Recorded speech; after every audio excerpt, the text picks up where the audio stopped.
आणि मला एक तुमच्याकडून अपेक्षित उत्तर असं होईल की तुम्ही गेल्या वर्षी थोडक्यात आम्ही तुमच्याकडे सगळ्या व्हिजिट दिल्या, तुम्ही पाहिजे एवढं मार्गदर्शन सगळे मला वाटते 6 किंवा 5 डोस झाले असतील गेल्या वेळेस. हो किती डोस झाले? 6 डोस झाले. 6 डोस. मग मला तुमच्याकडून एक उत्तर अपेक्षित आहे, तुम्ही 6 डोस वापरले म्हणजे तुमचा या शेड्यूल मध्ये हे 6 डोस वाढले म्हणजे खर्च वाढला. बरोबर. पण तुमच्या दरवर्षीच्या उत्पादनात तुम्ही सरासरी रास कितीची काढायचा आणि हे वापरल्यामुळे तुमची रास कितीची निघाली? आता मागच्या वर्षी आपण वापरल्यामुळे ते 27ची रास बसली. 27ची रास बसली. 27ची रास बसली. आणि त्याच्या अगोदरचे वर्ष जे तुम्ही आतापर्यंत केळी करताय त्याच्यात तुम्ही सहजासहजी चांगलं उत्पादन काढलं तर कितीची रास काढा? जास्तीत जास्त 18-20 पर्यंत ती रास मिळत होती. ती 18 ते 20 पर्यंत. म्हणजे 7 किलोनी रास वाढली. मग 7 किलोनी रास वाढली. मार्केटमध्ये जी चालू रेट होता हायस्ट तो तुम्हाला भेटला का त्याच्यापासून 2 रुपये कमी भेटला होता? नाही रेट मला 2311 रुपयाचा रेट सुरुवातीला मिळाला. एक्सपोर्टला माल गेला ना तो. हायस्ट रेट आपला. हायस्ट रेट त्यावेळेस. सर नमस्कार. नमस्कार. आपलं नाव आणि पत्ता सांगा बरं थोडं. भगवान नरसिंग पाटील, मुक्काम पोस्ट खेडगाव, तालुका बडगाव, जिल्हा जळगाव. बरं आजची तारीख काय बरं सर? आजची 27/6/2026. 27 जून 2026. आता बघा सर थोडस सगळीकडे कॅमेरा व्यवस्थित फिरून घ्या. सगळ्यात महत्वाचा विषय आपण गेल्या वर्षी तुम्हाला फर्स्ट टू एंड मार्गदर्शन दिलं. हो बरोबर आहे. आणि गेल्या वर्षीचा किस्सा असा झाला की अशाच लेवलला आपला बाग अगदी 15 दिवसावर काढायला आलता आणि खूप मोठं वादळ झालं. बरोबर. आणि आम्ही तुम्हाला त्यावेळेस म्हणजे तुम्हाला प्लॉट व्हिजिट दिली आणि आम्ही गेलो आणि त्याच दिवशी खूप मोठं वादळ झालं आणि तुम्ही दुसऱ्या दिवशी विचारलं की सर वादळ झालं आपली झाडं कशी? आम्हाला काहीच पुढे बोलता येणार, फक्त कशी एवढा शब्द वापरला. तुम्ही म्हणले मी अजून रानात गेलो नाही, रानात गेल्यानंतर कॉल करतो. आणि तुम्ही रानात आल्यानंतर कॉल करून सांगितले की सर आपलं 35-30च्या आसपास झाडं पडलेली. आणि तुम्ही आता सांगितले की बाबा ती आपल्या तेवढी बी नव्हती पडली, कमी पडली. आणि ह्यावेळेस बी तुम्ही आपलं वापर बायोऑर्गॅनिकचं मार्गदर्शन वापरले. तर ह्यावेळेस ज्यावेळेस वादळ झालं त्यावेळेस आपली झाडं किती पडली? एकही नाही, फक्त एकच झाड पडलेलं आहे. बांधाचं आहे ते बी. आणि किती हजार झाडात आपलं एक झाड पडलंय? 6000 म्हणजे मला काय म्हणायचं आता ह्या वादळ आणि वापरा बायोऑर्गॅनिक ह्याचा बारीक विचार केल्यानंतर तसा निसर्गाने मी म्हणतो कुठल्याच शेतकऱ्याचं कुठलंच केळीचं एक झाड पण पडू नये. बरोबर. सगळ्या शेतकऱ्यांना शुभेच्छा. आणि त्या निसर्गाने आपल्या शेतकऱ्यांना अजिबात त्रास देऊ नये.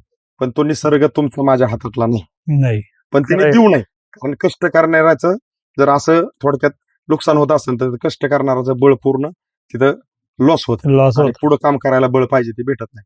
आता तुम्ही जो आमच्या वापराबायोऑर्गॅनिककडे थोडासा वळले गेल्या वर्षी आणि तुम्ही आपलं मार्गदर्शन घेतलं तर गेल्या वर्षीचा तुमचा जो अनुभव आहे तो अनुभव तुम्हाला काय सांगतोय?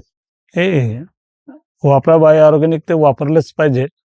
पण मी तुम्हाला वेळोवेळी फोन लावून गोगरे सरांना फोन लावून ते आले नाही. ती चूक त्यामुळे मला थोडासा डोस त्याचा एक कमी झाला ह्या वेळेस. नाही ती चूक आम्ही मान्य करू. कारण विषय कसा आहे की आम्ही चुका बी मान्य करतो आणि आमच्याकडून चुका होते ते बी आम्ही सगळ्याला स्पष्ट सांगतो. विषय काय आहे ही सगळं युट्यूबला चाललंय. आज बी आपण बोलतो युट्यूबला चालते. युट्यूबवरती गेलं की पाहणारे आपले शेतकरी मंडळी आहेत ज्यांचे काय प्लॉट वय खात्यात वेळ घेतात आणि खर्च कष्ट करून ते पीक थोडस वय खाल्लेलं राहतं किंवा गच्चा धरलेलं राहतं, पाहिजे असं त्याचा बुंदा नसतो. त्या शेतकऱ्यांचे जसे जसे कॉल येतात तसं ही वाढतच चाललंय. तसं आम्हाला टाइम पुरा नाही. त्यातनं आमच्याकडून जाणीवपूर्वक लावाड्या झाल्यासारख्या होत्यात. आम्ही नाही कबूल कुणीच करत असा काही विषय नाही, ते होतंय. पण एक आहे की विश्वासाला तडा नाही. म्हणजे तुम्ही फोन लावला आम्हाला येता नाही आलं पण तुम्ही फोन लावला आम्ही उचलला नाही असं कधी झालं का? नाही तसं काही नाही. तरी बी त्यांचं मार्गदर्शन मी घेतच राहायचो. काय झालं काय नाही कसं आहे बाग त्यांना मी फोटो बी टाकत राहिलो. ह्यावेळेस तुम्ही आता आम्ही नाही आता जे तुम्ही घेतलं आणि वापरलं पाहिजे असं सोडलं ह्यावेळेस गेल्या वेळेस तुम्हाला ह्यावेळेस रिझल्ट जाणवला का गेल्या वेळेस सारखा? नाही फरक आहे ना. फरक आहे ना. फरक आहे. आम्ही अगदी तुमची पूर्वावस्था दुसरी अवस्था तिसरी अवस्था दरवर्षी असतात तशी ह्यावेळेस डायरेक्ट शेवटची अवस्था आहे. म्हणजे आपण जसं आहे तसं बोलतोय का? तर ह्याच्यात आम्ही काही एक वेगळं करायचा प्रयत्न केला तर तुमच्या मनाला हिथं जाणीव होणार आहे. साहेब आपल्याकडून आगाव काहीतरी बोलून काढून घेतात आणि ती जाहीर करतात पण ते आपल्याला करायची नाही. मग आता तुम्ही ह्या वेळेस बी वापरा बायोऑर्गॅनिकचं मार्गदर्शन वापरले. आता ह्याला किती फण आहेत मोफावर? याला 9 पण आहेत. आपण मोफून बघू थोडस म्हणजे अंदाज मारण्यापासून. मला चुकतंय सांगा. 1 2 3 4 5 6 7 8 ही 8 9 9 10 ही 11 11 ती राहिली का हा, हा. 12 होत्या मग हे बघा अजून खाल्लं मग 1 इकडे बघा 1 हा हम्म. ही 2 ही 3 3 ही 4 4 5 5 6 7 8 9 9 10 10 11 आहे. बरोबर म्हणजे बघा अंदाज चुकतोय इथं पण म्हणजे 9ची अपेक्षा आहे आलंय किती 11 आले द्या. बरं आता हे 11 आल्यात ह्या 11 9 असल्यासारख्या वाटतात हो म्हणजे- बरोबर आहे ना. विषय काय आहे की इथं ह्या कमी असते ना असं वाटतंय पण असताना जास्त आहे.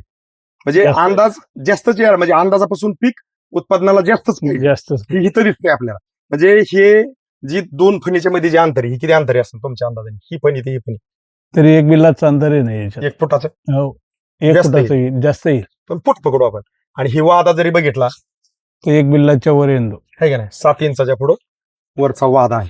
मग मला काय म्हणायचंय आता तुम्ही दरवर्षीप्रमाणे गेल्या वर्षी पूर्ण तुम्ही जे आम्ही अगदी पूर्व अवस्था आपली अशी होती की आपण अंधारात काढली होती बरोबर. दुसरी काढली होती तिसरी काढली होती मला वाटतं तिसरी आणि चौथी आपली झालती म्हणजे त्या वादळाच्या वादळाच्या अगोदर. आता ह्या वेळेस पूर्व अवस्था नाही काय नाही फक्त तुम्ही मटेरियल आपल्याकडून ते घेऊन वापरले सोलले इथं सोललंय खाली सोललंय पलीकडे पण सोललंय ही टोटल आपला किती झाड आहे 6000. 6000 केळी क्षेत्रातल्या शेतकऱ्यांसाठी आता तुम्ही ह्या वेळेस अगदी वादळात पण आपला प्लॉट पडला नाही निस्वन एकसारखी झाली फणीत अंतर आहे वादा चांगला आहे बुंदा पण चांगला आहे खाली बसून बुंद पण घेतलं तरी चालतंय बघा सर तुमचा एक सल्ला संदेश काय असेल केळी क्षेत्रातल्या शेतकऱ्यांनी ज्यांचं केळी वय खाते वेळ घेते गच्चा धरती आणि बुंदा पाहिजे असं बनत नाही त्या शेतकऱ्यांनी हे वापरा बायोऑर्गॅनिकला कसं स्वीकारलं पाहिजे ते सुरुवातीपासूनच स्वीकारलं पाहिजे त्याला. आणि हे मध्ये ते- थांबवलं पाहिजे का एंड पर्यंत नाही एंड पर्यंत चालू राहिलं पाहिजे. त्याचा कमीत खर्च कमी वाढतोय की खर्च वाढतो पण त्याचे कमीत कमी 4 डोस तरी झाले पाहिजे. कमीत कमी 4 डोस कमीत कमी 4 डोस झाले पाहिजे. मी तर म्हणतो तुम्ही म्हणता 4 पण कमीत कमी कुठल्याही शेतकऱ्यांनी 7 डोस तरी वापरले पाहिजेत कसे मी सांगतो तुम्ही बघा केळी लावली तुमच्या 8 दिवसाची असू द्या 15 दिवसाची असू द्या किंवा महिन्याची असू द्या केळी लावली की कमीत कमी 2 डोस केळी बांधली की 2 डोस 2 डोस. म्हणजे दाणेदार खतं टाकून आपण बांधणी करतो आणि केळी निस्वणीच्या अगोदर 1 डोस आणि निस्वन झाल्यावर 2 डोस 2 डोस. किती डोस झाले 7 7. ही कमीत कमी थोडक्यात आपल्या परिस्थितीनुसार 7 डोस आणि जर परिस्थिती चांगली असेल तर आपण ह्याला लागणीपासून 9 डोस सहज असं सोडू शकतो आणि मला एक तुमच्याकडून अपेक्षित उत्तर होय की तुम्ही गेल्या वर्षी थोडक्यात आम्ही तुमच्याकडे सगळ्या व्हिजिट दिल्या तुम्ही पाहिजे एवढं मार्गदर्शन सगळे मला वाटते 6 किंवा 5 डोस झाले असतील गेल्या वेळेस हो किती डोस झाले 6 डोस झाले. 6 डोस मग मला तुमच्याकडून एक उत्तर अपेक्षित आहे तुम्ही 6 डोस वापरले म्हणजे तुमच्या आहे शेड्यूल मध्ये हे 6 डोस वाढले म्हणजे खर्च वाढला वाढला. बरोबर. पण तुमच्या दरवर्षीच्या उत्पादनात तुम्ही सरासरी रास कितीची काढायचा आणि हे वापरल्यामुळे तुमची रास कितीची निघाली आता मागच्या वर्षी आपण वापरल्यामुळे ते 27 ची रास बसली. 27 ची रास बसली 27 ची रास बसली. आणि त्याच्या अगोदरचे वर्ष जे तुम्ही आतापर्यंत केळी करताय त्याच्यात तुम्ही सहजासहजी चांगलं उत्पादन काढलं तर कितीची रास काढा जास्तीत जास्त 20 18 20 पर्यंत ती रास मिळत होती ती. 18 ते 20 पर्यंत 20 पर्यंत म्हणजे 7 किलोने रास वाढली रास वाढली. मग 7 किलोने रास वाढली मार्केटमध्ये जी चालू रेट होता हायस्ट तो तुम्हाला भेटला का त्याच्यापासून 2 रुपये कमी भेटला होता नाही रेट मला 2311 रुपयाचा रेट सुरुवातीला मिळाला. एक्सपोर्टला माल गेला ना तो हा हायस्ट रेट आपला हायस्ट रेट त्यावेळेस. म्हणजे थोडक्यात बारकाईने जर अभ्यास केला तर 7 किलोनी जर झाडाचं वजन वाढत असेल किती झाड होती आपली टोटल ते 3000 होते ते. 3000 गुणिले 7 म्हणलं तर 7 त्रिक 21 किती टन वाढ झाली 21 टन 21 टनाची. 21 टन गुणिले थोडक्यात तुम्ही म्हणता तो 23 रुपये रेट पकडा 21 गुणिले 23 एक सहज जे आपण त्याचं काढतोय 4,83,000. 4,83,000 मी म्हणतो आपलं सगळं मिळून सुद्धा ते 80,000 नसतं पण बारीक जर अभ्यास केला 4,83,000 मला वैयक्तिक असं म्हणायचंय वापरा बायोऑर्गॅनिक वापरल्यामुळे फायदा काय आहे की तुम्ही तुमच्या पद्धतीने पण जो दाणेदार वॉटर सोल्युबल ड्रीपचा आणि झाडाचा जो खर्च असतो आणि अधिक त्याच्यात आमचा वापरा बायोऑर्गॅनिकचा तर वापरा बायोऑर्गॅनिक वापरल्यावर तुमचा खर्च आमचा खर्च काढून पण तुमच्याकडे पैसे शिल्लक राहतात पण वापरा बायोऑर्गॅनिक वापरला तर ती लक्ष देते यस्ट्राचं उत्पादन घेतले फक्त यस्ट्राचं हा या तुमच्यात कुठंच आपण कुठेच पकडलं नाही का बरोबर आहे ना. आज बारीक विचार केला तुम्ही ते 18 ते 20 काढताय ना खूप मेहनत घेऊन आणि खूप कष्ट करून तिथं काढित आहे उलट बारीक अभ्यास केला बारीक अभ्यास केला. आणि इथं सहज येते म्हणजे मला काय म्हणायचंय पळून आपण 10 भरुस्तोर पळून अगदी फुटा इतकं 10 भरुस्तोर पळून काहीतरी मिळवण्यापासून चलत जाऊन जर सहज मिळत असेल तर इतकं फुटूस तर का पळायचं? का पळायचं?